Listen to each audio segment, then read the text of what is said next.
He started thinking to himself, if I put airbags in garments, how would they work? So what actually happened is he got this idea while scuba diving.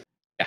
So in scuba diving, I didn't know this. This is something I learned, but I guess in scuba diving, there's a vest that you can put on that in case you have some problems, you can pull a cord and it'll fill with air and it'll help you float back up to the surface. And he kind of learned something similar while on a scuba diving trip.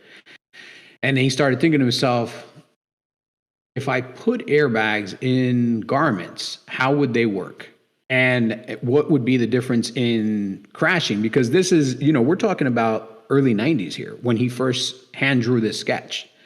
And at the time, this is when airbags started becoming mandatory in cars. And he took a lot of attention to that because he was like, this is really interesting technology because you can hit something at 100 miles an hour. And when you hit your steering wheel, you're going to only feel the impact of hitting it at 5 miles an hour or 8 miles an hour. Like, how does this work? Right. And then this kind of started the discussion where he kind of went back to the R&D team and he's like, I want you guys to figure out how to make this work.